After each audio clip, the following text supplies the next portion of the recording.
it came down, to USC and UConn for you. You decided to go with the Gamecocks. What made you decide to do that? And, why did you pick USC over the team who's got all the national championships in UConn? I guess with my decision, really just played in kind of what I really kind of wanted. And my biggest thing and my goal is to win a national championship, and kind of knowing that and just bringing it back home after what the state has done so much for me, I just knew that that would be just a great feeling to kind of bring it back. Yes, UConn has the championships, and that's great. I'm not going to take it away from them. But at the same time, just to bring something that's never been done here would be just phenomenal. And so really just making my decision kind of was based off of that. And also Coach Stille has done everything that I wanted to do as just growing up. She's been through it all, and that's kind of like a person that I would love to kind of take me through step by step, as a person that's been through it, so they can tell me the ups and downs, the do's and don'ts. So that really played a huge part in it. And just the mere fact that it's home just made it 10 times great, because I know my family can come see me, my church family, my friends. Everyone can really just come see the team play. So that was just pretty much the whole decision part of it. Roscoe, for you, being a former pro ball player yourself, what was it like, playing with Asia, just out in the driveway, growing up, and just seeing the player that she's developed into today? Well, I tell you, it's quite the transition, because she was pretty young. She was 8 or 9 years old. We really used to start throwing the football. We did more football than anything else. I had a daughter that wanted to throw football, so I was in heaven. But then she started to grow, and we started to play. We used those 2 trees outside as out of bounds, and we'd play, and I'd smack that shot away from her, and she'd get a little frustrated, but she stayed with it. And I saw that she had a work ethic. So then we just got into the gym. We just started to working and doing some pretty involved, putting in some serious work, weights and drills that she just loved to death. And but yeah, I saw a change, and I saw a potential, great potential there from what I'd seen, and I sort of trained her how I was trained. Just you want to handle the ball, you want to be able to do a number of things, be multifaceted. Didn't want to be pigeonholed in any way. So, and she sort of grew up with that handling the ball was just another part of what you do anyway in basketball. So obviously you were the mom throughout all of this, and keeping Asia grounded, I'm sure, was very important to you. How were you able to kind of keep her from being overwhelmed by that whole process of her making her college decision? Well, actually it was easy.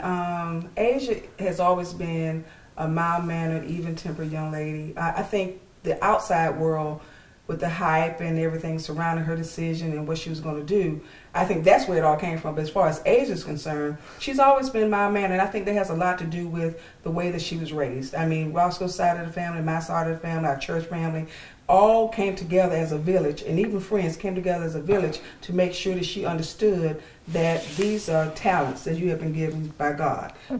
All these things that you are coming into, it's a reason behind all of it, and that she knew and understood that it was a blessing. It's all a blessing. We made sure that she understood that, and I think that's how she's managed to get to where she is now, because she recognizes that it's all a blessing. You've obviously not had a bad start to your freshman year. Did you think 4 times now you'd be SEC Freshman of the Week, and did you think that you would have so much success so early on in your career? I mean, it's crazy. It really is, like my mom said, it really is a blessing. And I just give it all to my teammates. They kind of helped me step by step. And with this Freshman of the Week, I couldn't have done it without them.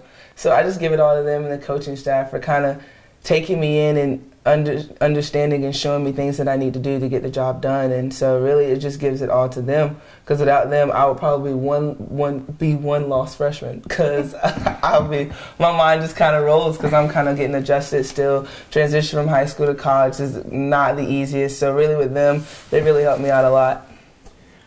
Roscoe, what have you seen during Asia's first year so far that you've been impressed with, and what kind of advice have you been given to her as she continues to grow?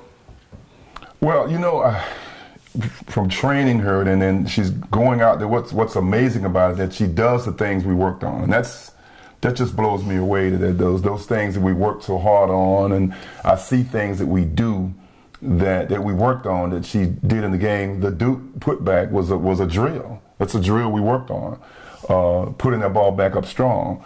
And so I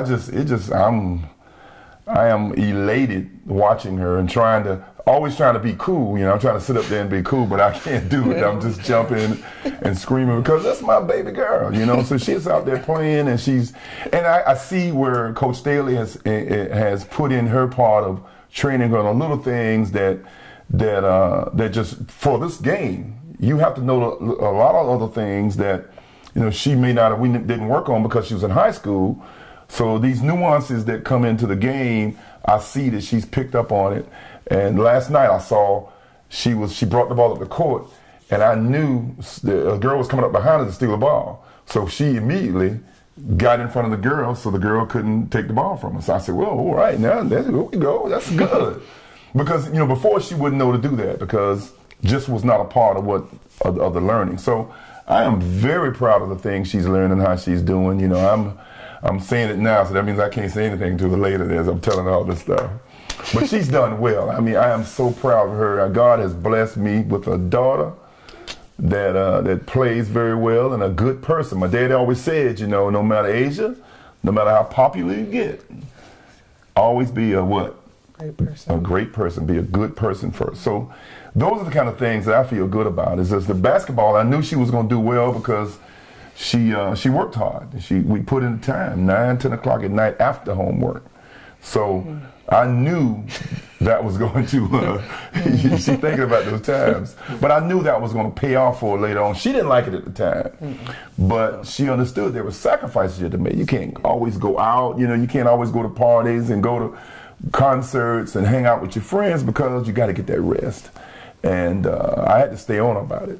But to see it come to fruition now, oh man, I'm blessing. God has blessed us immensely. Mom, last question for you. And I asked you this earlier. Have you been used to your little girl, or I should say big girl, being away from home so much? Well, I'm used to it now. It's been a transition. It's been a transition because, you know, we're a real close-knit family. You know, we do a lot of things together. And now with Asia, you know, away, even though she's down the street, she's still away. I mean, you know, I can't go in her room and we have our talks, you know, and this things that she and I used to do, she's not here.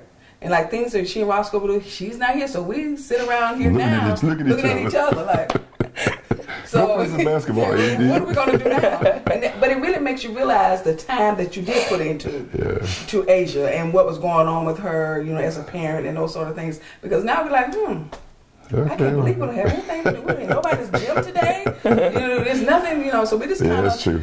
It's different. Now it's different for us. Now Roscoe and I, now we're a couple again. So we do a couple things now. But it's been interesting, to say the least.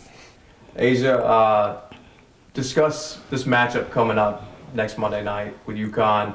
Obviously, number 1 versus number 2.